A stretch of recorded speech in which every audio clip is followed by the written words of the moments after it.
guys. So I owe y'all a little bit of a sit and chat, a video that goes over multiple things. I know that some of y'all like these videos, so that's what we're here to do today. And yeah, I've just seen a bunch of crazy stuff all over social media, and I figured I would put it out there, put it in this video. Y'all can tell me how you feel about it down below, and we'll just do it that way. So, first thing I want to talk about is Alicia. Miss Alicia Dougherty is back at it again with the damn oversharing. I have said before, I'm no longer in the I'm no longer wanting to make content about just how much sugar she feeds her kids, the constant nonsensical waste. Like, yeah, once in a while I will mention that, but I'm not gonna sit here and make a weekly video about all the junk that she shovels down her kids' throats. But what I do want to talk about is her continuing to overshare. This woman cannot just keep things to herself while simultaneously calling herself an advocate. You cannot overshare about children and call yourself an advocate for children. You are sharing all of their business, all of their mental health, all of their struggles on your social media, and that is not advocacy work, in my opinion, of course. So in her recent video, Alicia is at her favorite store, not Wally World, but Wegmans. And she goes, it's such a weird way to make content, because she'll show her list and then she has to give a backstory onto most of the things that are on her grocery list. She had to buy her oldest son a razor, like a trimmer. And the reason that he needs this trimmer is, if anyone is deserving of this information, she goes on to explain how one of the other kids used the trimmer, and then once another kid uses the trimmer, then it's basically trash to this older kid and he doesn't want to use it again, which is whatever. Don't care, don't want to know that, but you told us anyway. More importantly, she goes into this story about a child who used to be in the Dougherty home through foster care. And the child that was there, the Doughertys were not allowed to have razors in any place where the child could access these razors because of, how do I say this? Because of struggles that child was going through, these items needed to be kept away from said child. Number one, nobody needs to know that. Number two, you are oversharing about a child. You are to keep this child safe, not only when the child was in your home, but also after the child's away from your home. And by telling that child's business to YouTube and any other platform this is shared on down the road, you are not keeping that child safe. So how dare you sit there and make a video and say, oh, this is how I had to keep this child safe, while blasting that child's mental struggles with your social media people. I don't understand why this woman continues to be applauded. And after all of this time, I was made aware of Alicia a year and a half ago. And when I started covering her, the number one question that I asked myself was, why is she applauded when she is doing the things that she's doing? I didn't understand how those two reconciled. But I continued to watch her content and hear more from her and see more of the egregious things that she would publish. And I still have no answer. Couldn't even come close. She is not an advocate, she is not an ally, and she is not somebody who is here to keep children safe. She is somebody here to literally use kids as a way to build her brand and have people stroke her ego, in my opinion. Now, next, I want to talk about this whole thing that I've been seeing over on TikTok about this couple that lived in a storage unit. They decided to tell millions of people on TikTok that they were unhoused and they were living and sleeping in a storage unit. This is a great example of you don't have to tell everyone everything. While I have a lot of compassion and understanding for people that are unhoused or going through financial difficulties, and you gotta do what you gotta do, I am not here to say, oh, you should go out of your way to break the rules and, do whatever. I'm not applauding that, but I understand that, if that's something you're going to do and nobody knows about it, then nobody knows about it to have an opinion about it. But this couple decided to make a series of TikToks, which of course I will share for context, and the video went viral. One of the videos went viral. So me and my girl tested, we trying to figure out if this is like good enough to be sneaky and hide and stuff. We trying to hide this shit. Not supposed to be in here. We want to let people know that you can get back here. We thinking deep about it. I don't even think it's that deep, but we want to let people know that someone is back here. We don't want to be hiding and stuff. Like I'm saying in the sense of like if this was completely blocked off, then that means someone's behind the boxes. They're from making noise and stuff. Like you see what I'm saying? We don't want that. We want people to know that okay, somebody's back there. You can see the gap, but they can't see enough to know that somebody's living here.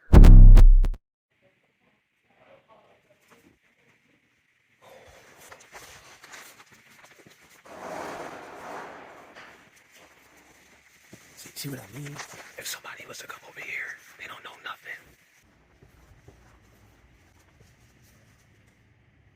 I live in a storage unit because it's cheap in comparison to an apartment. Living here is actually really comfortable. I get a lot of things that I need and want to get done here. I can exercise. I can use the bathroom. I can play music anywhere in the unit. It's climate controlled in here, so it's nice and warm. This unit is 24 hours, so I can come here anytime I want, stay here as long as I need to. We can take naps if we need to and go to sleep. So this is our living space. Very, very grateful to have this space. The next goal was to get an RV. The next goal after that, tiny home. And if we want to eat, I just cook right out front. Or we'll just prepare something cold inside of the unit. Sandwiches, a lot of times we make salad. If we want to get power, we use our power bank. They also have power here so we can charge our power bank. Me and my baby will live here as long as we need to until we get the shelter that we want. Because we're living here, now we can save up more money to get what we really want. We're in it for the long haul. Thank you for the support. So by them telling everybody, hey, we are living in this storage unit, breaking the service agreement with the unit that we are under contract with, we are bringing food into the storage unit, which is usually strictly prohibited because, as most of us know, food creates trash, which attracts insects and bugs, and most people don't want insects and bugs in their storage unit. But this video went viral, and a lot of people had a lot of things to say about it. Well, word got back to the manager of the storage unit. They got kicked out, but they didn't get kicked out in the manner that you might think that they got kicked out. The manager was very understanding and said, listen, you're no longer allowed to sleep in this unit. You can leave your stuff here, but you are not allowed to sleep in this unit because that is against the rules. That manager could have said, nope, get all your stuff out, go. So they were overly nice in what could have been a that's it, we're done situation.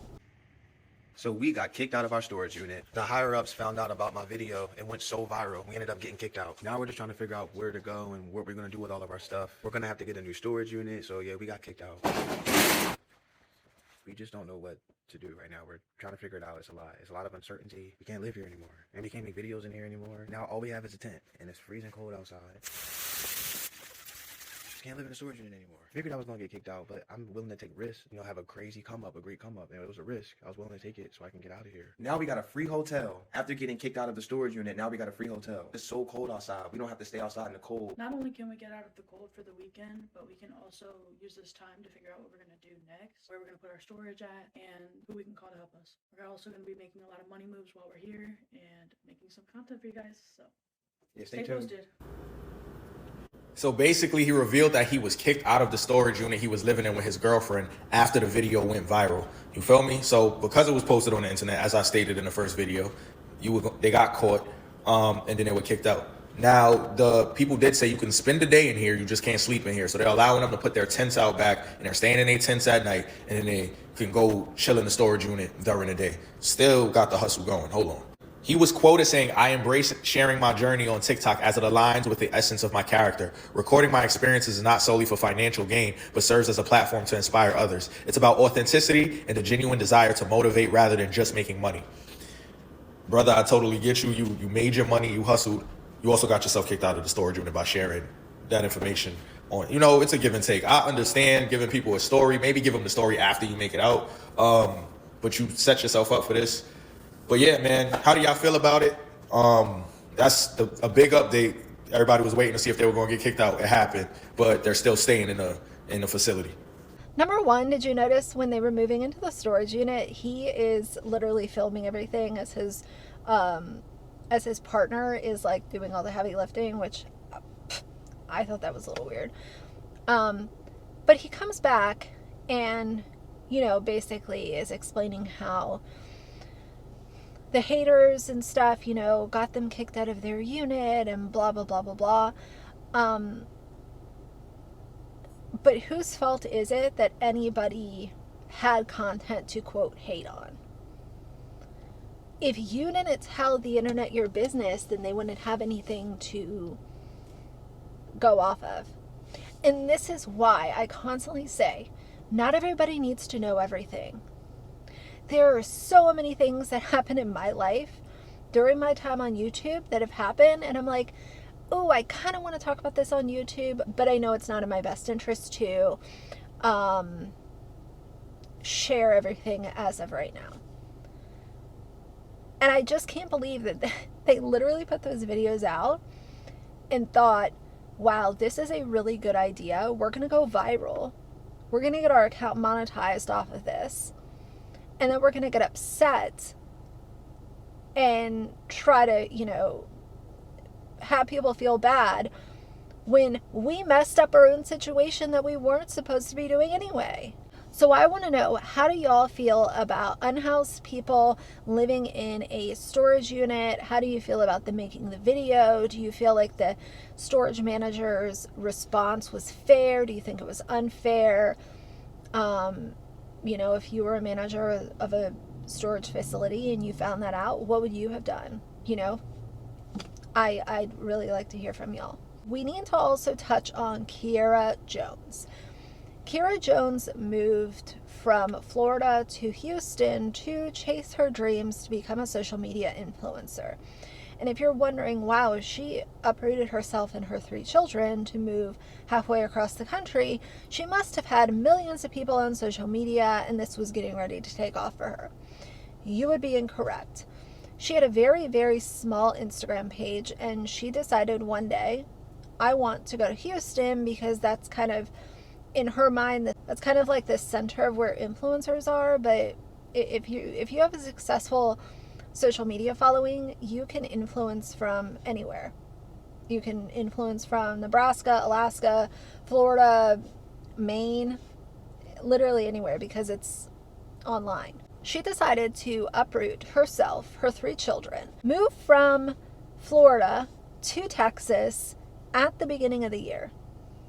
So literally just a couple weeks in, she is unhoused, sleeping with her 3 children in a building that they were offering unhoused people if, they couldn't find a place that was safe and warm to sleep, then they were in this building. I don't know if it was a school or whatever. So have you guys seen the story about Kiara Jones? She moved to Houston to become a social media influencer and ended up homeless. And I have the clip. It's one of dozens spread throughout Harris County tonight, giving shelter to those who couldn't find a warm place to sleep.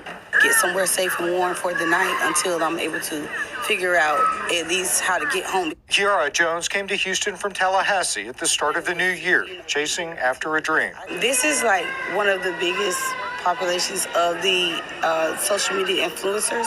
That's kind of my goal, to become a big influencer. She'd been staying in a motel this month with her 3 little munchkins. Aww. I love them. That's so sweet. But by Monday, she says she'd run out of money.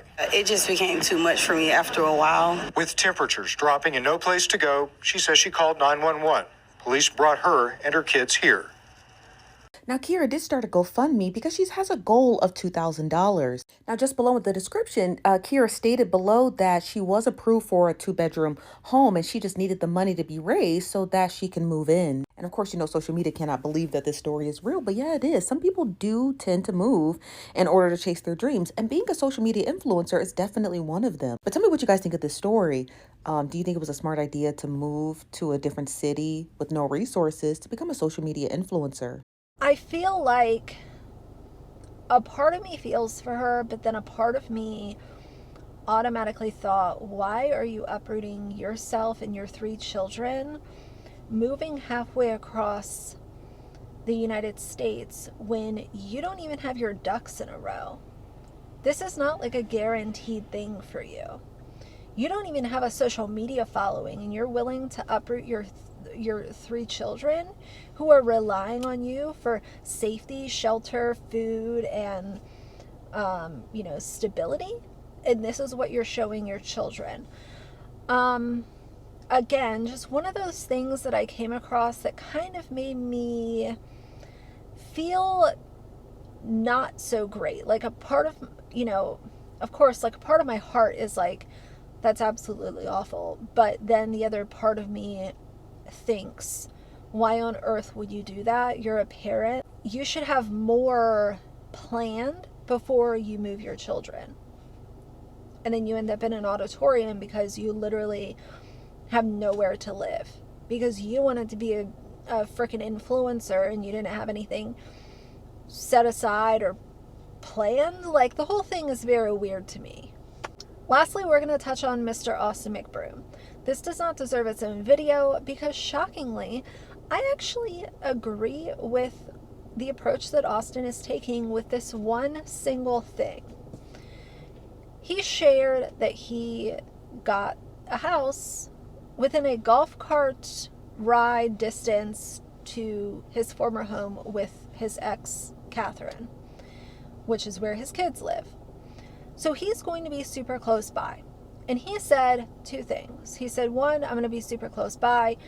And number 2, I want to be close by because this is going to be really hard on my kids and I want to be there for them. Y'all, so listen up. Listen.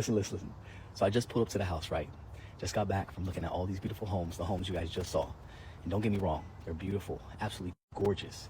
But they're like 30 minutes away from my kids, and that's just way too far for me. And so, you guys haven't seen the house yet, but my first choice, the house that I really want, is like super close to my kids, and it's like golf cart distance, right? Not only that, the house sits on 1 acre. Like, the lot is 1 acre. If anybody knows how big a 1 acre is, it's massive. So much room for activities. And so I've been praying for this home for the last week, that I can move into it and that this process can be so smooth for my kids. They can come back and forth to my house, to Catherine's house every day. Like, that's been my number 1 priority, is making sure my kids go through this process as easy as possible. And so I just go back to the house and I get a call from my agent. He's like, Austin, guess what? I'm like, what? He's like, you got the house. I got the house.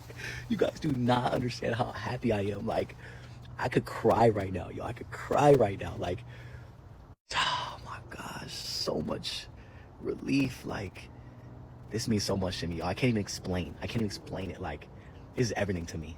And I'm so thankful. This is everything. I can't wait to show it to you guys. I'm about to get ready to move in. I'm so happy. Man, even though this process has been, process, this has made it like, man, like, I don't even know what to say. Oh, run around. I can just run around. I can do cartwheels. While I applaud him for wanting to be that close to his children, I also think you are not going to be helping them if you continue to exploit them the way that you have while you are going through a very public divorce. Then you wanting to help your kids through this really hard time, that goes in the trash for me personally. Because that's a whole thing, like family vloggers, they want to say, oh, well, you know, I would do absolutely anything to protect my kids, but I'm putting them out here for weirdos to build parasocial relationships with online. And those two things just can't coexist for me personally. So, okay, Austin, let's see what content you make. Are you going to continue to use your children to make money? Because I don't want to hear about the, oh, I'm super close by, I want to help my kids, while you're still throwing them onto YouTube at every chance you get. There have been quite a few people, obviously, also come up with their own conclusions to say Austin is only living close by so that he can kind of creep on Catherine and see what she's up to and all of that kind of stuff. And I don't know. I mean, me personally, like, you know, Austin is a serial cheater. So I don't even know what the hell, you know, he should be lucky that their marriage lasted as long as it did. Because when you're a cheater, throw it in the trash bin. That's how I feel about cheating. Y'all already know. But yeah, what do you think about his whole kind of, you know, I really want to help my kids through this. Like, do y'all buy it? Do you not buy it? Like, I think the whole Ace family, like, that whole thing needs to just go bye-bye. And the kids should be protected at all costs, like, actually protected. But of course, that is their piggy bank, you know? That is why people tune into the videos. It's for the kids. It's not really for Catherine and Austin, together or separate. But either way, I will have another update on the Gypsy Rose situation because I had some updated thoughts on that. It's very interesting covering the Gypsy Rose subject from the seat that I've done my best to cover it from, and that is I'm going to share all kinds of different opinions and we're just going to have a conversation about it. I'm going to try to sit in the middle and be, you know, as fair as I can be. It has really exposed, and not just in my videos, but everywhere that I've seen people talking about this, there are two sides. People either hate Gypsy Rose or they like her and they, you know, just think that she is slaying the day and all those things.